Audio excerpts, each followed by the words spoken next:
I don't know about you, but I for one can no longer listen to the moaning about Corona. Yes, we are adhering to hygiene and precautionary measures, and yes, we are wearing masks, if only out of respect for our fellow human beings. And yes, we are at war, but not at war with our fellow human beings, but at war with an invisible virus that does not play by human rules, and this is in the nature of things.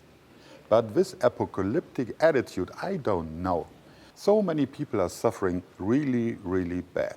No concerts, no guests, nobody who's training or wants to have something produced. And yet we are still doing well in the Western world compared to what the rest of the world has to put up with.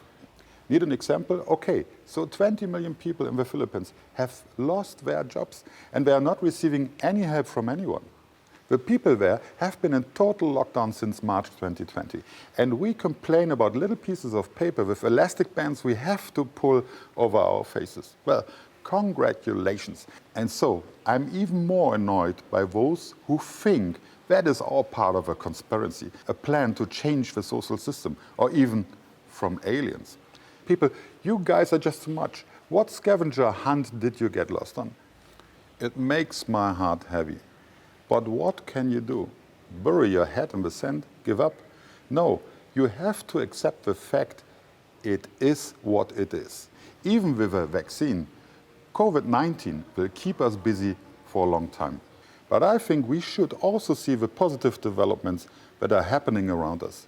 What positive? Yes, because suddenly we are witnessing a kind of turbo-digitalization in our society.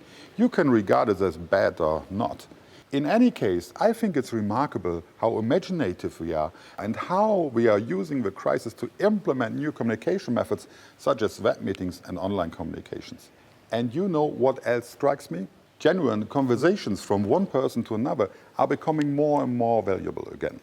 In our fast, short-lived world, isn't that progress too? So what should we do? Look ahead. Use the time you have been given to learn, communicate, and develop new strategies. This starts with cleaning up at home, in the office, in the company, in the mind, and continues with the question, how will I earn my money in future?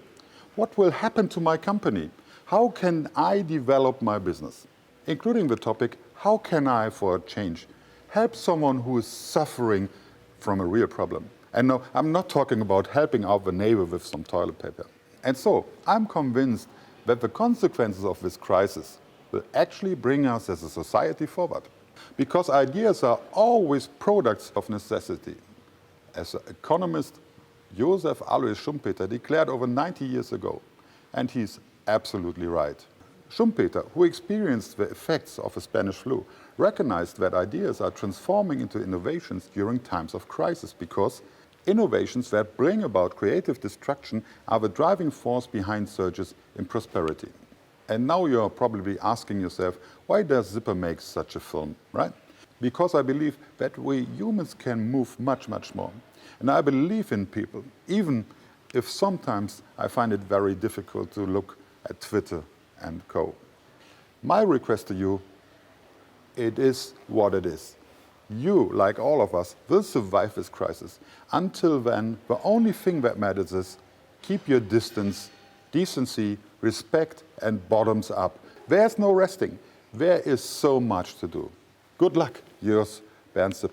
Oh, and a PS to my friends from the printing industry. Cheer up, keep printing. All the new takeaway services and virtual events need packaging, labels, mailings, and a lot of print. Print is and remains the most important element in the digital age. And even turbo digitalization won't change that much if you adapt to it with online services. You have my word.